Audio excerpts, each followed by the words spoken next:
Hello everyone, welcome to Rekha's kitchen. আজকে আমি আপনাদেরকে নারকেলের দুধ দিয়ে ডিম ও আলুর রান্না করে দেখাবো। আশা করছি আজকের এই ডিম আলুর রেসিপিটি আপনাদের কাছে অনেক ভালো লাগবে।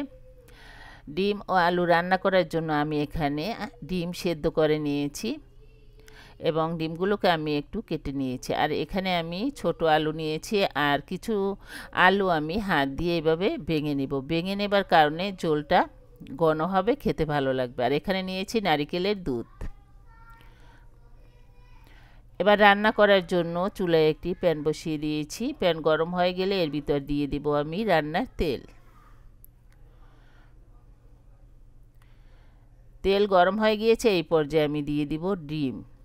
আমি হলুদ, মরিচ, লবণ দিয়ে ডিমটা মাখিয়ে রেখেছিলাম, সেই ডিমটা আমি এখন ভেজে নিব।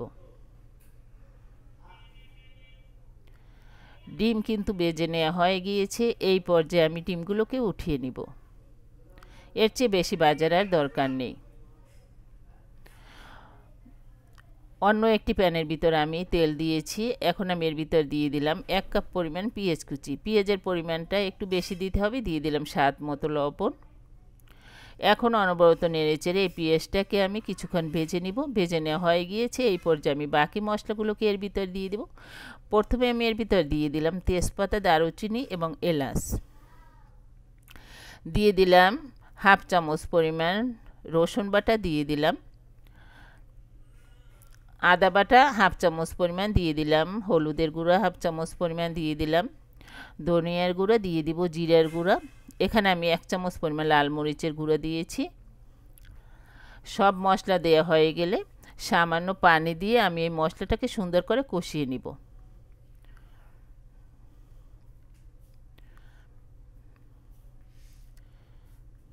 দেখতেই পাচ্ছেন কষানো কিন্তু হয়ে গিয়েছে। এই পর্যায়ে আমি এর ভিতর দিয়ে দিব টমেটো। আপনাদের কাছে ভালো না লাগলে নাও দিতে পারেন টমেটো, কোনো সমস্যা নেই। আমার কাছে ভালো লাগে তাই আমি টমেটো দিয়েছি। টমেটো দিয়ে কিছুক্ষণ কষিয়ে এর মধ্যে আমি দিয়ে দিব সেই নারকেলের দুধ।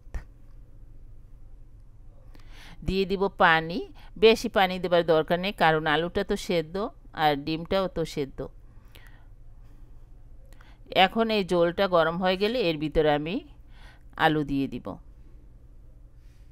দেখতেই পাচ্ছেন আমি কিন্তু কিছু আলু ভেঙে নিয়েছি। আপনারা তো ডিম আলু অনেকভাবেই রান্না করে খেয়ে থাকেন, কিন্তু আমি যেভাবে আজকে রান্না করলাম এভাবে যদি আপনারা একবার ট্রাই করেন দেখবেন যে কতটা মজার এই রেসিপিটা। ফিরে আসলাম প্রায় 5 মিনিট পর। দেখতেই পাচ্ছেন ঝোলটা কিন্তু প্রায় ঘন হয়ে গিয়েছে। এখন আমি এর ভিতর দিয়ে দিব সেই ভেজে রাখা ডিম।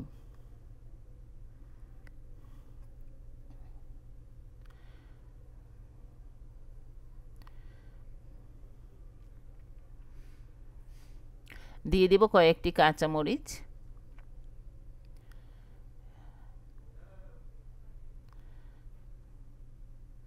আর আমার কাছে মনে হয় এই রেসিপিটা ছোট আলু দিয়ে বানালেই কিন্তু বেশি মজার হয়। এখন আমি এর ভিতর দিয়ে দিব ধনিয়া পাতা কুচি। দেয়া হয়ে গেলে আমি 2 মিনিটের জন্য ঢাকনা দিয়ে ঢেকে রাখবো।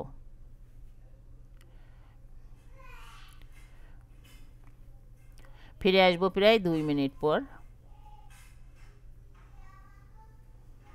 আমি ঢাকনাটা খুলে ভালো করে নেড়ে দিয়েছি। এর চেয়ে ঝোল টানা বাড়ার দরকার নেই, কারণ আলু উপরে উঠালে আরও কিছুটা ঘন হয়ে যায়। এই পর্যায়ে আমি দিয়ে দেব ভাজা জিরাটালা। আর ভাজা জিরাটালা কিন্তু অবশ্যই দিতে হবে, তাহলে এই রান্নার স্বাদ দ্বিগুণ বেড়ে যাবে। এখন আমি উঠিয়ে তারপর পরিবেশন করে নিব। আশা করছি আজকের এই ডিম আলু রান্নার রেসিপিটি আপনাদের কাছে অনেক ভালো লেগেছে। ধন্যবাদ।